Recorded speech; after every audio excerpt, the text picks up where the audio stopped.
Mazantsika trano makasika amin'iny fa raha ny tontolon'ny fonona kosa indray dia andro iray manan-tantara ho an'ny fiangonana katolika ny androany andro ny akaran'ny Masomaria tany an-danitra.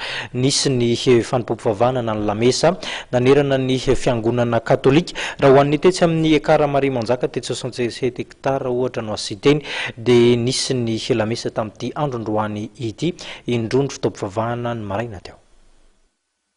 Raika ambin'ny folo ireo zaza efa voarosaina.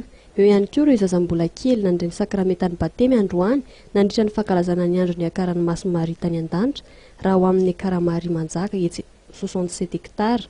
Maro arak'izany ireo kristianina ny tonga nanatrika ny fotoam-bavaka na hatsiaro ny mahazava-dehibe izany eo amin'ny filoana katolika ny maraina teo. Ao anatin'izay ilay fankalazana ny fampiakarana Masomaria an-danitra zay dia nasiana sakramentan'ny batemy ho an'ny teto amin'ny Maria Manjaka zany mba anehoana indrindra hoe le fiakaran'ny masina Maria any an-danitra tandindon'ilay hoe olombelona ihany koa izay hiakatra any an-danitra ihany koa dia hoe famohana amin'ny varavarana zany varavarana idirana any amin'ilay lanitra dia nasiana ny fankalazana ny batemy varavarana misokatra idirana ho kristianina ho tonga zanak'Andriamanitra ahafahana ho tonga any amin'izay le lanitra zay.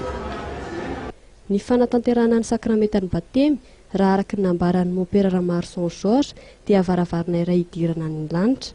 Notsahivony ary fa i Masomaria izay renin'i Jesoa no olona nitsangana velona voalohany tany an-danitra, izany no anisan'ny antony fankalazana. No sady tafiditra ao anatin'ny fampianarana ny fiangonana ihany koa. Mahakasika izany fotoam-pankalazana ny fiakaran'ny Masomaria izay indrindra ary dia anisan'ny fotoam-bavaka lehibe ho an'ny tapakandro hariva ho an'ireo izay tsy nahatratra ny tapany maraina, hoy ny nambaran'ny mopera anivon'ny fiangonana.